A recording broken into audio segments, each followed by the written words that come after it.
नमस्कार, माउन्टेन समाचारमा स्वागत छ। म सचिता बुढाथोकी र म सुजन सालिसे। सुरुमा अहिलेसम्मका मुख्य समाचार।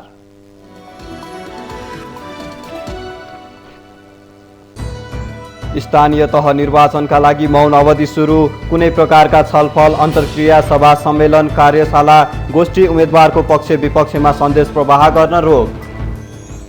निर्धक्क भएर आफूले रोजेको प्रतिनिधिलाई मतदान गर्न निर्वाचन आयोगको मतदाता समक्ष अपिल। सबै निर्वाचन केन्द्रमा आवश्यक सामग्री सहित जनशक्ति पुगिसकेको जानकारी। स्थानीय निर्वाचनमा झण्डै 65 लाख मतदाता मताधिकारबाट वञ्चित। सर्वोच्च अदालतको आदेशलाई लत्याउँदै राज्यले सबै योग्य मतदातालाई मताधिकार प्रयोगको व्यवस्था गर्न सकेन। विभिन्न पेसा व्यवसाय गरी उपत्यकामा बसिरहेकाहरू स्थानीय निर्वाचनमा भोट हाल्न गाउँ जाने क्रम बढ्यो। बस पार्कहरूमा यात्रुहरूको चाप, कर्मचारीहरूलाई पनि टिकट काट्न भ्याइ नभ्याइ। हप्तामा 2 दिन बिदा दिने सूचना राजपत्रमा प्रकाशित। शनिबार र आइतबारको बिदापछि पनि बिदा परेको अवस्थामा सार्वजनिक सेवा प्रवाह बन्द नहुने। श्रीलङ्कामा जारी आर्थिक सङ्कटका बीच उत्पन्न राजनैतिक अस्थिरता गम्भीर मोडमा। प्रधानमन्त्रीको राजीनामापछि उहाँकै समर्थक सडकमा उत्रेपछि विरोध प्रदर्शन हिंसात्मक हुँदै। र Gujarat Titans Indian Premier League IPL टी20 क्रिकेटको प्लेअफमा प्रवेश। गुजरातसँग लखनऊ जायन्ट्स 62 रनले पराजित।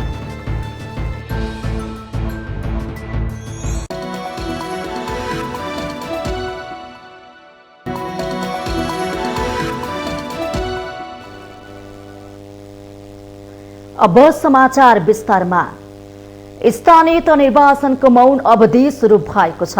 मंगलबार राति 12 बजेदेखि सुरु भएको मौन अवधिमा कुनै प्रकारको छलफल, अन्तर्क्रिया, सभा, सम्मेलन, कार्यशाला, गोष्ठी गर्नेदेखि कुनै पनि माध्यमबाट उम्मेदवारको पक्ष विपक्षमा सन्देश प्रवाह गर्न आयोगले रोक लगाएको छ।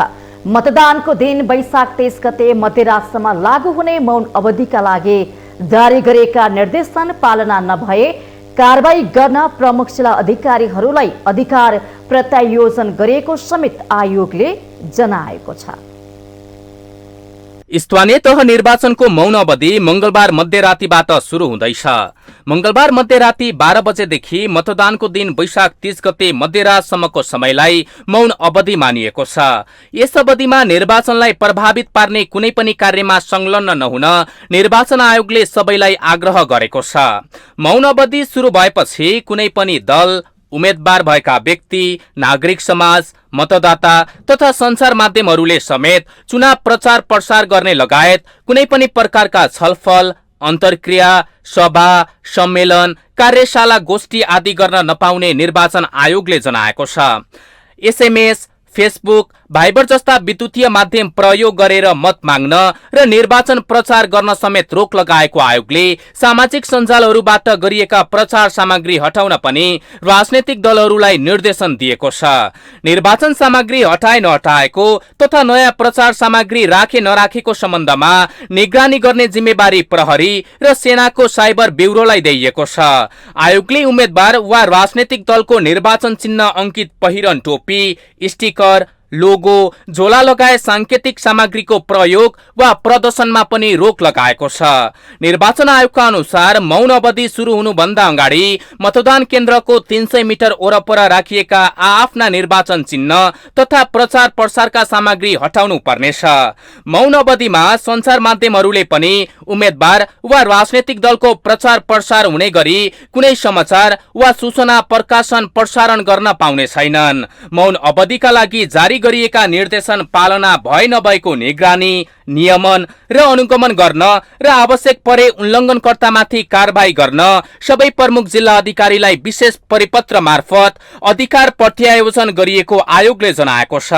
मतदानको दिन मतदान केन्द्रमा राजनैतिक दल वा उम्मेदवारको प्रतिनिधिले निर्वाचन चिन्ह वा मत संकेत भएको पहिरन वा ब्याज लगाउन नहुनेदेखि एकै किसिमको सांकेतिक पोसाक र चीज वस्तु लगाउन, बोक्न वा देखाउन पाइने छैन। मतदानको दिन कुनै किसिमको सवारी साधन प्रयोग गरी आवत जावत गर्न वा कसैलाई लैजाने वा ल्याउने गर्न नहुने, तर 7 महिना भन्दा बढी अवधिको गर्भवती महिला, सुत्केरी लगायत शारीरिक रूपले अशक्त मतदाताले निर्वाचन अधिकृतले अनुमति दिएको सवारी साधन प्रयोग गर्न सक्नेछन्।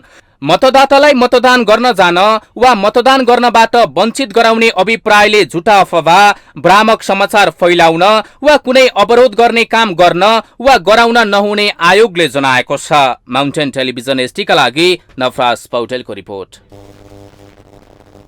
निर्वाचन आयोगले यही वैशाख 30 गते हुने स्थानीय तह निर्वाचनमा कसैको डर, धाक, धम्की र त्रास नमानी निर्धक्क भएर आफूले रोजेको प्रतिनिधिलाई मतदान गर्न मतदाताहरूलाई अपिल गरेको छ। आयोगले मंगलबार पत्रकार सम्मेलन गरी मतदाता समक्ष यस्तो अपिल गरेको हो।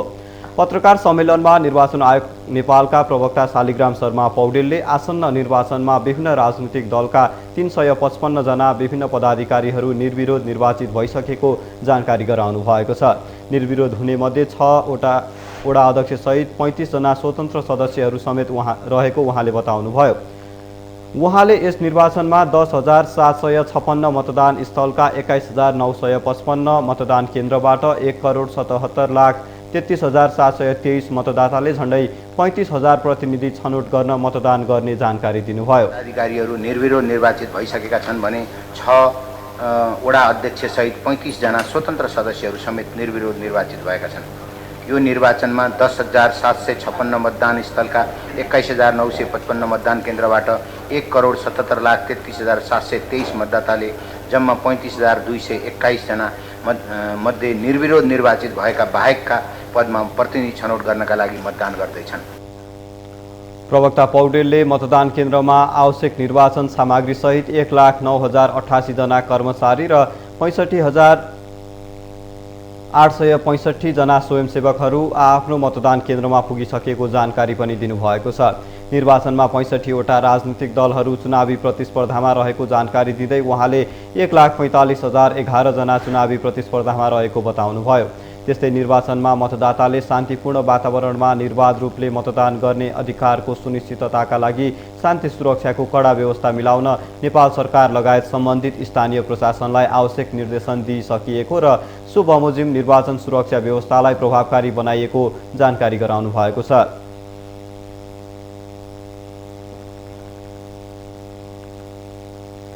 यही वैशाख 23 गते हुने स्थानीय तह निर्वाचनको लागि सामग्री बोकेर सम्बन्धित स्थानतर्फ कर्मचारीहरू पुग्न थालेका छन्। मतपत्र सहितका सामग्री समयमै सम्बन्धित क्षेत्रमा पुर्याउने निर्वाचन आयोगको तयारी अनुसार कर्मचारीहरू सम्बन्धित स्थानतर्फ पुग्न थालेका छन्। मतदान स्थलमा निर्वाचन गराउन खटिएका सबै जसो कर्मचारी तथा सुरक्षाकर्मी तोकिएको मतदान स्थल र मतदान केन्द्रतर्फ लागिसकेको निर्वाचन आयोगले जनाएको छ। निर्वाचन आयोगबाट प्राप्त मतपत्र, मतपेटिका र अन्य आवश्यक सामग्री सहित मतदान केन्द्रमा समयमै पुग्ने गरी कर्मचारी खटाइएको हो। स्थानीय तह निर्वाचनमा सुरक्षार्थ करिब 2,60,000 सुरक्षाकर्मी खटिएका छन्। सुरक्षाकर्मी बाहेक 3 लाखको हाराहारीमा कर्मचारी पनि खटिएका छन्।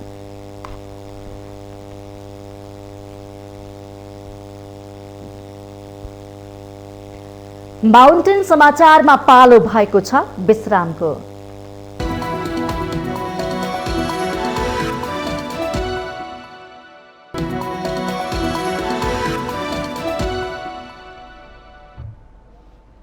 विश्रामपछि स्वागत छ। अब बाँकी समाचार। स्थानीय तहको निर्वाचनमा लगभग आधा मतदाता मताधिकारबाट वञ्चित भएका छन्। अनुमानित तथ्याङ्कलाई आधार मान्दा कुल जनसङ्ख्या 2,91,92,480 को 20% भन्दा बढी अर्थात् लगभग 60 लाख मतदाताहरू विदेशमा छन्। झण्डै 1,78,00,000 मतदाता रहे पनि खस्ने मतको हिसाब अनुसार यो आधा भन्दा धेरै हो। त्यस्तै मतदानको काममा खटिने कर्मचारीहरू 2,60,000 सुरक्षाकर्मी र 3 लाख कर्मचारी गरी कुल 5,60,000 मताधिकारबाट वञ्चित हुने भएका हुन्। लगभग 65 लाख नागरिकलाई मताधिकारबाट वञ्चित गराई भइरहेको स्थानीय तहको निर्वाचनमा झण्डै आधा मतदाताहरू अनुपस्थित हुने आकलन छ। वरिष्ठ अधिवक्ता खिमलाल देवकोटाले सर्वोच्च अदालतको आदेशका बावजुद सरकारले सबै नागरिकलाई मताधिकार प्रयोगको व्यवस्था गर्न नसकेको कारण यस्तो अवस्था आएको तर्क गर्नुहुन्छ। मतदाता रहेको मतदान भयो भने 60 लाख मतदाता विदेशमा छन्। 2-3 लाख मान्छेहरू मतदाताहरू निर्वाचन व्यवस्थापनमा उनीहरू चाहिँ इन्गेज हुने गर्छन् त्यसकारण यस्तो मतदानको कामबाट उनीहरू वञ्चित हुने अवस्था आइपरेको छ। उहाँले स्थानीय तहको निर्वाचनमा मताधिकार प्रयोग गर्नबाट लगभग 65 लाख मतदाताहरू वञ्चित हुनु लोकतन्त्रका लागि गम्भीर र शोचनीय पक्ष भएको टिप्पणी गर्नुभयो। विश्वका 204 मध्ये 137 वटा देशमा विदेशमा रहेकाले पनि मतदान गर्न पाउने व्यवस्था छ। अनलाइन भोटिङ, अर्ली भोटिङ र पोस्टल भोटिङ मार्फत देश तथा विदेशमा रहेका मतदाताहरूलाई मताधिकारको व्यवस्था गर्न सकिन्छ। सर्वोच्च अदालतले 2075 सालमै यस सम्बन्धमा आवश्यक व्यवस्था गर्नु भनी परमादेश जारी गरिसकेको भए पनि सम्बन्धित निकायको उदासीनताले लगभग 65 लाख मतदाता मताधिकारबाट वञ्चित हुनु परेको छ।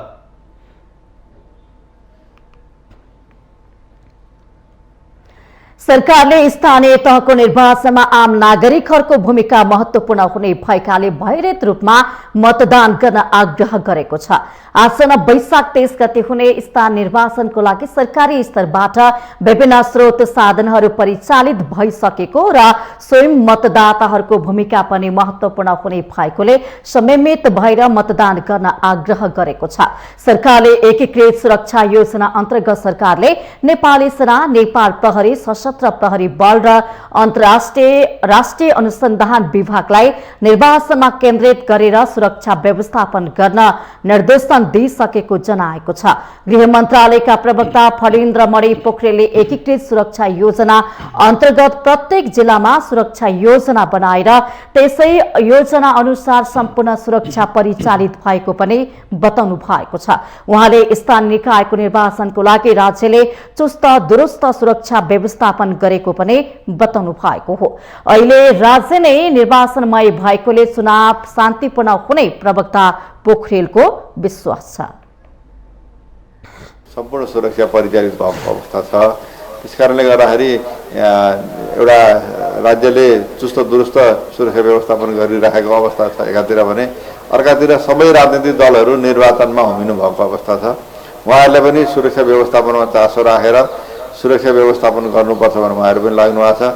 आम नागरिक र नागरिक समाज पनि यसमा सुरक्षामा चासो राखेर कतै निर्वाचनलाई बिथोलिने काम गर्नु हुँदैन र हामी सबैले निर्वाचनलाई सघाउनुपर्छ भनेर लागेको भएको हुँदाखेरि अहिले राज्य नै निर्वाचनमय भएको छ र निर्वाचनलाई एउटा शान्तिपूर्ण रूपमा सम्पन्न हुनेछ भन्ने विश्वास गर्दछु। पछिल्लो समय भारतमा कोरोना संक्रमण बढ़िरहेकोले स्वास्थ्य सुरक्षाको मापदण्ड अपनाउन आग्रह गर्दै प्रवक्ता पोखरेलले विदेशबाट स्थानीय तहको निर्वाचनको लागि मतदान गर्न आउनेहरूले स्वास्थ्यका मापदण्डको पूर्ण पालना गरेर थप जोखिम हुनबाट बचाउन अनुरोध पनि गर्नु भएको छ। दुई किसिमको हेल्थ डेस्कहरू राखेका छौं र हामीले स्वास्थ्य मन्त्रालयसँग थप के गर्नुपर्छ त यसरी मान्छे भिडभाड बढ्ने अवस्थामा थप के गर्दा उपयुक्त हुन्छ भनेर सरसल्लाहमै छौं र उहाँहरूले पनि यसलाई व्यवस्थापन गर्नुपर्छ भनेर जानुभएको छ। त्यसकारणले गर्दाखेरि अवश्य पनि भोलिको दिनमा स्वास्थ्य मन्त्रालयले यसलाई व्यवस्थापन गर्नेछ भन्ने आशा राखेका छौं। त्यस्तै स्वास्थ्य मन्त्रालयका सहप्रवक्ता डाक्टर समीर कुमार अधिकारीले निर्वाचनमा भिड पर्ने भएकाले स्वास्थ्य सावधानी अपनाएर मतदानमा सहभागी हुन पनि अपील गर्नुभयो। उहाँले कोरोना संक्रमण बढेको भारतबाट नेपाल आउनेहरू र स्वदेशमै रहेर मतदान गर्न जानेहरूले स्वास्थ्यप्रति संवेदनशील हुन जरुरी रहेको बताउनु भएको छ। सहप्रवक्ता अधिकारीले कोरोनाको सम्भावित जोखिमलाई कम गर्न सरकारले भारतसँग सीमा नाकाहरूमा हेल्थ डेस्क राखेको र आवतजावतलाई व्यवस्थित गर्न लागि परेको बताउनु भएको हो। सहप्रवक्ता अधिकारीले विदेशबाट आउनेहरूले 7 दिन अनिवार्य क्वारेन्टाइनमा बस्न, मास्क लगाउन, भौतिक दूरी कायम गर्न र जनस्वास्थ्यका मापदण्ड पालना गर्नुपर्नेमा जोड दिनुभयो। र उहाँहरू जुन ठाउँमा आउनुहुन्छ ती स्थानीय तहहरूमा उहाँहरू गएर जनस्वास्थ्यका मापदण्डहरूको पालना गर्ने, क्वारेन्टाइनका कुराहरू पालना गर्ने कुराहरूमा चाहिँ सम्बन्धित निकायहरूसँग स्वास्थ्य मन्त्रालयले जोखिमको आकलन गरेर पत्राचार गरेको उहाँहरूलाई त्यसै अनुसार बुझाउने कामहरू चाहिँ गरेको छ। अब चुनावलाई लिएर चुनावभन्दा अगाडि र चुनावकै दिनमा पनि जनस्वास्थ्यका मापदण्डहरूको पालना हुने कुराहरूको सुनिश्चितता गर्न हरेक स्थानीय जुन मतदान केन्द्रहरू छन् ती मतदान केन्द्रहरूमा अनिवार्य रूपमा एउटा स्वास्थ्य कर्मी राख्ने व्यवस्था गर्न, मास्क र हातको सरसफाइका कुराहरूलाई व्यवस्थित गर्नका लागि प्राविधिक विश्लेषण गरेर स्वास्थ्य मन्त्रालयले सम्बन्धित निकायहरूसँग आवश्यक तयारी गर्न कामहरू अगाडि बढाएको छ। सहप्रवक्ता अधिकारीले पछिल्लो समय संक्रमण पुष्टि हुने संख्या कम देखिए पनि फैलिन सक्ने जोखिम बढिरहेको भन्दै मास्क नलगाउने, कोरोनाको प्रोटोकल पालना नगर्ने क्रम बढेकोले बढी जोखिम भएको बताउनु भएको छ।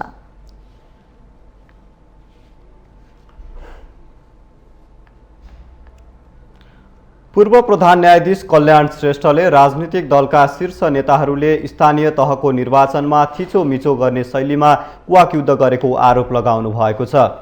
मंगलबार आम निर्वाचन पर्यवेक्षण समिति नेपाल र नेपाल कानून समाजले काठमाडौँमा आयोजना गरेको स्थानीय तहको निर्वाचनको पूर्व निर्वाचन वातावरण सम्बन्धी प्रतिवेदन सार्वजनिक कार्यक्रममा पूर्व प्रधान न्यायाधीश श्रेष्ठले यस्तो आरोप लगाउनु भएको हो। स्थानीय निर्वाचनमा स्थानीय स्तरका सरोकार र समस्याको सम्बन्धमा छलफल गर्नुपर्ने भए पनि राजनीतिक दलका शीर्ष नेताहरूका बीचमा सभ्य, सम्मानजनक र जवाफदेही संवाद हुन नसकेको उहाँले टिप्पणी गर्नुभयो। आफ्ना समस्याहरू, आफ्नै नेतृत्वको विकासका सम्भावनाहरूलाई खोजबिन गर्ने, पत्ता लगाउने र त्यसलाई प्रशस्त गर्ने एउटा वातावरण निर्माण हुनुपर्ने हो। तर अहिले पछिल्ला दिनहरूमा जुन ढङ्गले राष्ट्रिय स्तरका नेताहरू वा राजनीतिक दलका नेताहरू, केन्द्रीय नेताहरूले स्थानीय तहको निर्वाचनमा जुन ढङ्गले उहाँ धावा बोलिरहनु भएको छ, जुन ढङ्गले उपस्थित हुनुभएको छ, जुन ढङ्गले उहाँले संवाद गरिरहनु भएको छ, जुन स्तरमा, अघि कपिलजीले त हेड स्पिच नै भन्नुभयो, म भन्नु नभन्नु, तर जुन स्तरमा उहाँको चाहिँ एउटा बोली वचनहरू प्रकट भएको छ त्यो एउटा धेरै आशान्वित हुने कुरा छ जस्तो मलाई। यसैगरी पूर्व प्रधान न्यायाधीश सुशीला कार्कीले लोकतन्त्रको विकासका निम्ति निर्वाचन स्वच्छ हुनुपर्ने उल्लेख गर्नुभएको छ। स्वच्छ निर्वाचन गराउन निर्वाचन आयोगको भूमिका र जनता पनि शिक्षित हुनुपर्ने उहाँको भनाइ छ। डेभलपमेन्ट चाहिँ भएको देखिन्छ, पर्चा पम्पलेटहरू चाहिँ त्यति बाँडिएको गरेको देखिँदैन र ज्यादा चाहिँ के भने हुलजत गरेको चाहिँ देखिँदैन। यो त हामी भ्यालीभित्र देखेका छौँ कि लोकतन्त्रको विकासको निम्ति निर्वाचन स्वच्छ हुनै पर्दछ। त्यसको लागि निर्वाचन आयोगले पनि पहल गर्नुपर्छ र त्यसको लागि चाहिँ जनता पनि शिक्षित हुनुपर्दछ। अनौपचारिक क्षेत्र सेवा केन्द्र इन्सेककी अध्यक्ष इन्दिरा श्रेष्ठले निर्वाचन आचार संहिताको पालना गर्ने मुख्य दायित्व राजनीतिक दलको भएको भन्दै साथै सबै नागरिकको पनि निर्वाचन आचार संहिता पालना गर्ने जिम्मेवारी भएको बताउनु भएको छ। मुख्य हैन दायित्व कसको हो त भन्दाखेरि राजनैतिक दलकै हो, तर राजनैतिक दलको अलावा अनि विभिन्न पेसामा आबद्ध रहेका पेसाकर्मीहरू भनौँ है, व्यवसायमा लागेका व्यवसायिक कर्मीहरू र हामी सबै नागरिकहरू, हामी सबैको पनि दायित्व हो यो आचार संहितालाई पालन गरेर निर्वाचनलाई चाहिँ स्वच्छ, निष्पक्ष, भयरहित बनाउने र हामी सबैको यो कर्तव्य हो भनेदेखि निर्वाचन आयोगले चाहिँ यो आचार संहिता पालना गराउने चाहिँ काम चाहिँ निर्वाचन आयोगको हो। उहाँले निर्वाचन विश्वसनीय बनाउन निर्वाचनको सबल र दुर्लभ पक्ष देखाउँदै निर्वाचन पर्यवेक्षण गर्नुपर्नेमा जोड दिनु भएको छ।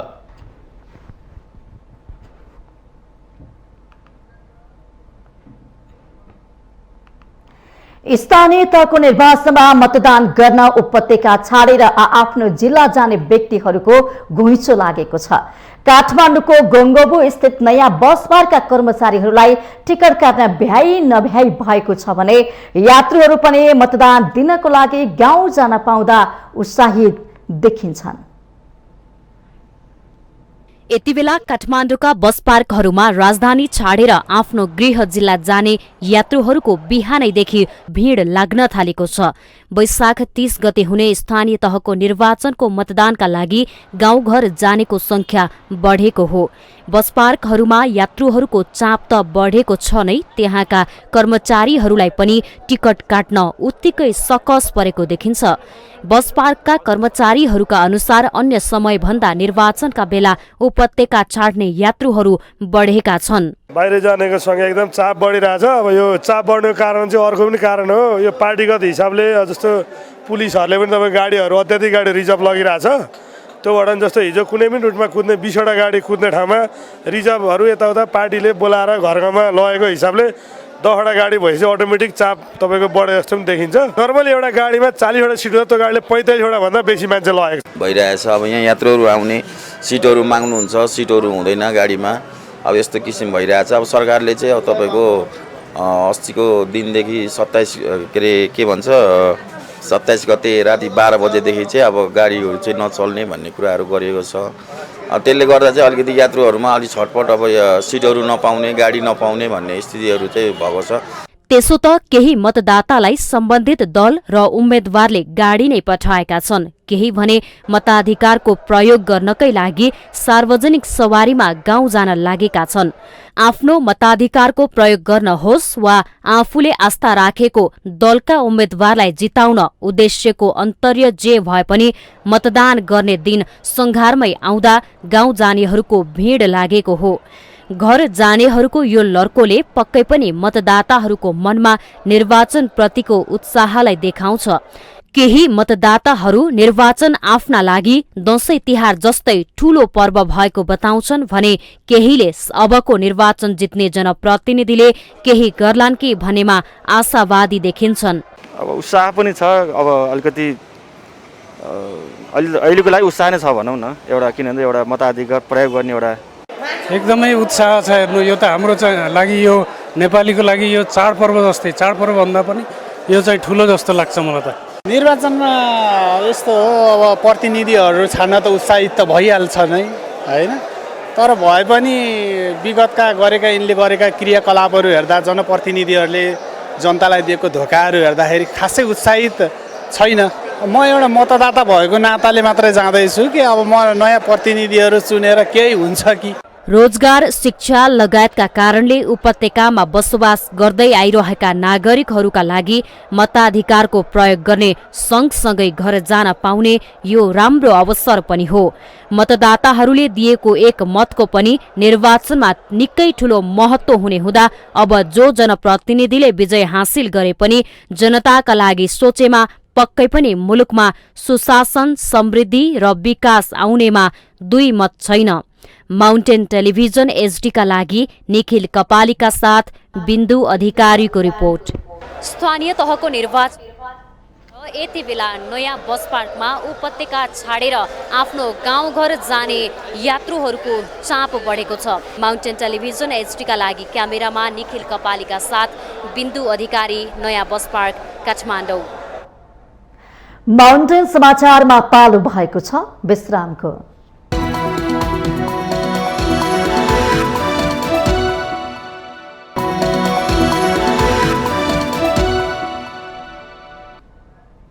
विश्रामपछि स्वागत छ। अब बाँकी समाचार।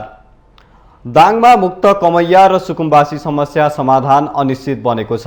भूमिहीन सुकुम्बासी र मुक्त कमैया व्यवस्थापनमा राज्य उदासीन देखिएको यो बलियो उदाहरण हो। हरेक पटकको निर्वाचनमा यिनै समुदाय उम्मेदवारको लागि भोट बैंक बन्छन्। आफ्नो जग्गाको लाल पूर्जा सहित उचित व्यवस्थापन हुने आशमा भोट पनि हाल्छन्, तर तिनै उम्मेदवार निर्वाचन जितेपछि भने मुख फर्काएर हिँड्ने गरेको उनीहरूको गुनासो छ। एक पटक होइन, पटक पटक भएका निर्वाचनमा दलका उम्मेद्वारहरू दाङको घोराही 16 सानी अम्बापुरमा रहेको मुक्त कमैया बस्तीमा धेरै आश्वासन दिन पुगेका छन्, तर उनीहरूले वर्षौंदेखि आश्वासन मात्र पाउने गरेको गुनासो गरेका छन्। चुनाव आउने बेला सबै पार्टी को नेताहरू आउनुहुन्छ, यो जग्गा नाममा गरिदिउँला, सबै चिज गराइदिउँला, निःशुल्क पढाइदिउँला छोराछोरीलाई, त्यो पनि छैन। हेर्नुहोस्, अनि के भन्छन् रे, यहाँ अब हामीहरू त, म त 22 वर्ष कमलरी बसेको मान्छे हुँ, कमैया कमलरी बसेको हामीहरू पहिले त केही पनि थिएन, आजभोलि त्यही जग्गा छ र नाममा छैन। लामो समयदेखि जमिनदारको घरमा कमैयाको रूपमा काम गरिरहेका कमैयाहरूलाई 2057 सालमा सरकारले मुक्त भएको घोषणा गर्यो। घोषणासँगै सरकारले प्रति परिवार 5 कट्ठा जग्गा दिने उद्घोष पनि गरेको थियो। तर कतिपय कमैयाले जग्गा पाए भने कतिले अझै पाउन सकेका छैनन्। जग्गा नपाएकाहरू यसरी सार्वजनिक जग्गा कब्जा गरेर 2061 सालदेखि यहाँ बसोबास गर्दै आएका छन्। समस्या त अब पहिलादेखि होइन, पहिलेदेखि समस्या यही छ भन्दै पत्रकारहरू तपाईँहरू आउनुहुन्छ, सुन्नुहुन्छ, सरकारले केही पनि गर्दैन।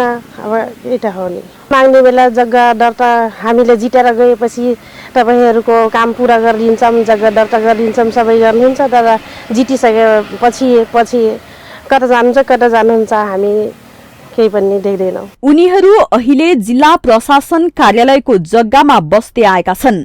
कति बेला आफ्नो उठीबास लाग्ने हो उनीहरूको मनमा यही डर छ। तर जितेर गएका नेताहरूले नहेर्दा आफूहरूले धेरै समस्या भोग्दै आएको उनीहरूको गुनासो छ। अब भोट हाल्नुहोस् अनि जिताउनुहोस् अनि त्यसपछि यहाँको प्रसिद्धलाई गरम लके व्यवस्था भन्नुहुन्छ कि अब कहिले गर्नुहुन्छ कहिले गर्नुहुन्न, अब त्यो त हामीलाई थाहा छैन।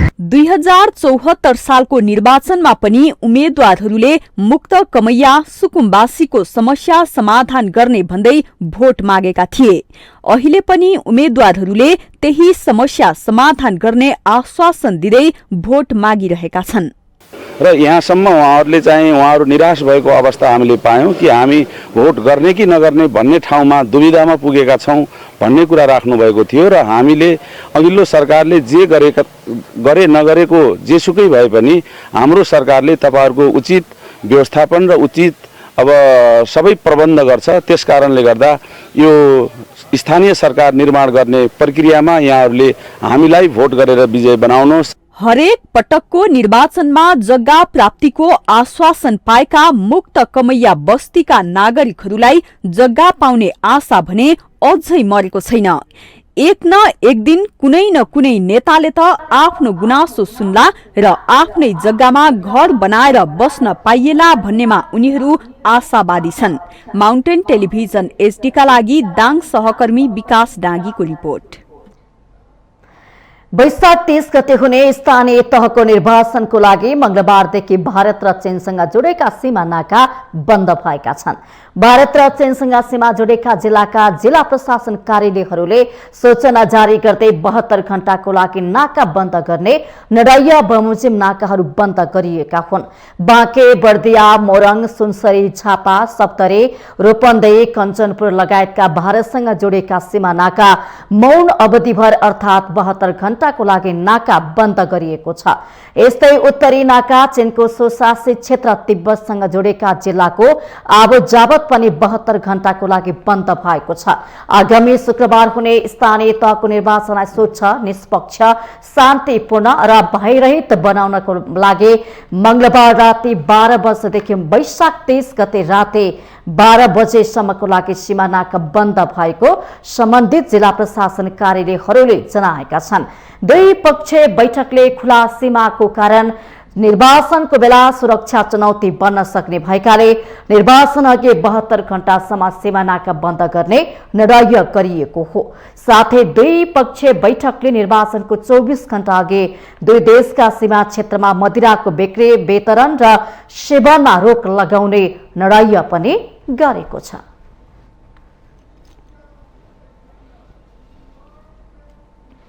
सरकारले हप्तामा 2 दिन बिदा दिने सूचना राजपत्रमा प्रकाशित गरेको छ। जेठ 1 गतेदेखि शनिबार र आइतबार बिदा दिने निर्णय गृह मन्त्रालयले राजपत्रमा प्रकाशित गरेको हो।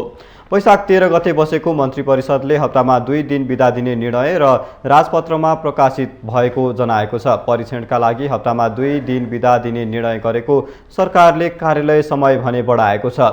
कार्यालय समय जेठ 1 देखि बिहान 9:30 बजेदेखि 5:30 बजेसम्म तय गरिएको छ। स्वास्थ्य तथा जनसङ्ख्या मन्त्रालयले राजपत्रमा प्रकाशित गरेको सूचना अनुसार शनिबार र आइतबार लगातार बिदापछि पनि अर्को सार्वजनिक बिदा परेको खण्डमा सो दिन स्वास्थ्य संस्था तथा अस्पतालहरू बन्द नरहने उल्लेख गरेको छ। यस्तै कार्तिक 16 गतेदेखि माघ 15 गतेसम्म कार्यालय समय बिहान 9:30 देखि अपराह्न 4 बजेसम्म कार्यालयको समय रहने उल्लेख गरिएको छ। यस्तै यो वर्ष निर्धारण गरिएको दशैं र तिहारका सार्वजनिक बिदा बाहेक अन्य बिदा लगातार 2 दिनभन्दा बढी भएमा सार्वजनिक सेवा प्रवाह गर्ने अस्पताल र स्वास्थ्य चौकी, रोपवे, टेलिफोन, प्रहरी, विद्युत, खानेपानी, अध्यागमन, बारुद यन्त्र, टक्सार, जिल्ला प्रशासन, बैंकिङ सेवा, आन्तरिक राजस्व, मालपोत लगायतकाले तेस्रो दिनदेखि गृह मन्त्रालयले बिदा निर्धारण गरे अनुसार सेवा प्रवाहको व्यवस्था गर्नुपर्नेछ। यस्तै सार्वजनिक बिदाको दिनमा सेवा प्रदान गर्ने कर्मचारीलाई सट्टा बिदा दिने गरी सम्बन्धित निकायले कर्मचारी व्यवस्थापन गर्ने राजपत्रमा उल्लेख गरिएको छ।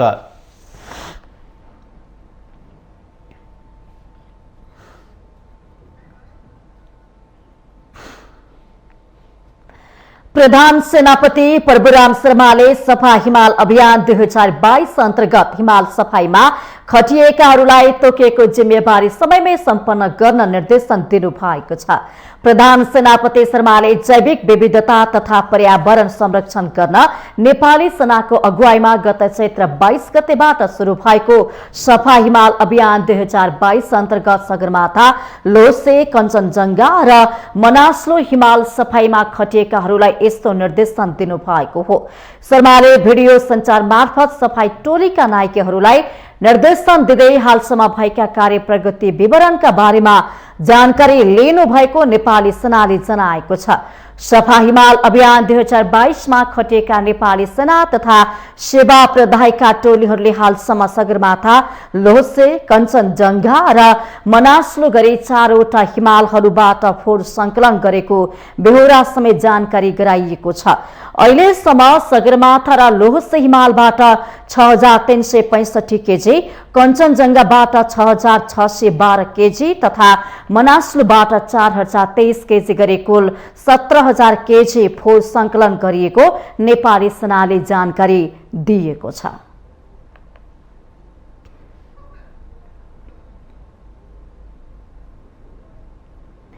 हामीसँग आर्थिक अन्तर्राष्ट्रिय र खेल समाचार बाँकी नै छन्। माउन्टेन समाचारमा पालो भएको छ विश्रामको।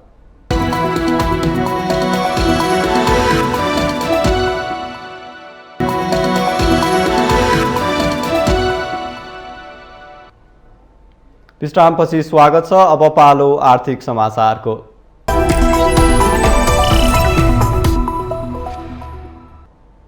साताको तेस्रो दिन मंगलबार शेयर बजार मापक नेप्से परिसूचक उच्च अङ्कले वृद्धि भएको छ। आइतबारदेखि निरन्तर बढिरहेको नेप्से परिसूचक मंगलबार 44.16 अङ्कले वृद्धि भएर 2313 बिन्दुमा पुगेको हो। मंगलबार कारोबारमा आएका 226 कम्पनीका 33,30,150 किता शेयर 1 अर्ब 35 करोड 66 लाख रुपैयाँमा किनबेच भएको छ। सोमबार 1 अर्ब 39 करोड 6 लाख 7 हजार रुपैयाँ बराबरको कारोबार भएको थियो। मंगलबार नेप्सेका 13वटै उपसमूहमा हरियाली छाएका छन्। जलविद्युत उपसमूहको सूचक सबैभन्दा धेरै 3.80% बढेको छ भने फाइनान्स उपसमूहको 3.27% बढेको छ। विकास बैंक, अन्य जीवन बीमा र लगानी उपसमूहको परिसूचक 2% भन्दा बढीले वृद्धि भएको छ। त्यस्तै बाँकी बैंकिङ, होटल तथा पर्यटन, निर्जीवन बीमा, उत्पादन तथा प्रशोधन, लघुवित्त उपसमूहको परिसूचक 1% भन्दा बढीले बढेको छ। मंगलबार Nyadi group power company, Varun hydro power र जाल्पा सामुदायिक लघुवित्तको शेयर कारोबार सकारात्मक सर्किट लेभलमा कारोबार भएको छ। त्यस्तै universal power company, Divyashwari hydro power र नेसनल हाइड्रो पावर कम्पनीको शेयर मूल्य 9% ले बढेको छ। यता उन्नति सहकारी लघुवित्तको शेयर मूल्य सबैभन्दा धेरै 2.52% ले घटेको छ भने गुराँस लघुवित्तको 1.61% र तारागाउँ रिजेन्सी होटलको 1.54% ले घटेको छ। मंगलबार न्यादी ग्रुपको सबैभन्दा धेरै 9 करोड 98 लाख रुपैयाँको शेयर कारोबार हुँदा अरुण भ्याली हाइड्रो पावरको 4 करोड 25 लाख र नेपाल दूरसञ्चार कम्पनीको 3 करोड 28 लाख रुपैयाँको शेयर कारोबार भएको छ।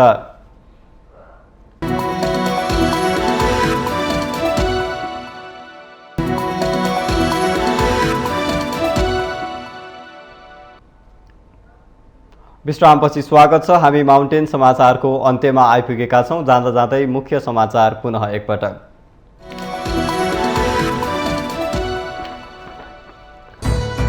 स्थानीय तह निर्वाचनका लागि मौन अवधि सुरु, कुनै प्रकारका छलफल, अन्तर्क्रिया, सभा, सम्मेलन, कार्यशाला, गोष्ठी, उम्मेदवारको पक्ष विपक्षमा सन्देश प्रवाह गर्न रोक।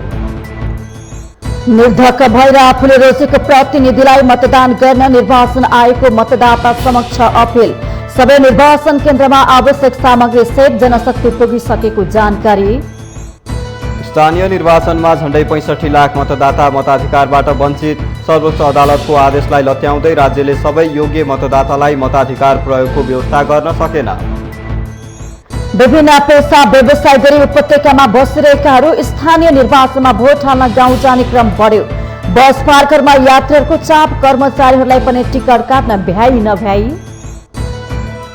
हप्तामा 2 दिन बिदा दिने सूचना राजपत्रमा प्रकाशित। शनिबार र आइतबारको बिदापछि पनि बिदा परेको अवस्थामा सार्वजनिक सेवा प्रवाह बन्द नहुने। श्रीलङ्कामा जारी आर्थिक सङ्कटका बीच उत्पन्न राजनीतिक अस्थिरता गम्भीर मोडमा। प्रधानमन्त्रीको राजीनामापछि उहाँकै समर्थक सडकमा उत्रेपछि विरोध प्रदर्शन हिंसात्मक हुँदै। र Gujarat Titans Indian Premier League IPL T20 क्रिकेटको प्लेअफमा प्रवेश। गुजरातसँग लखनऊ जायन्ट्स 62 रनले पराजित।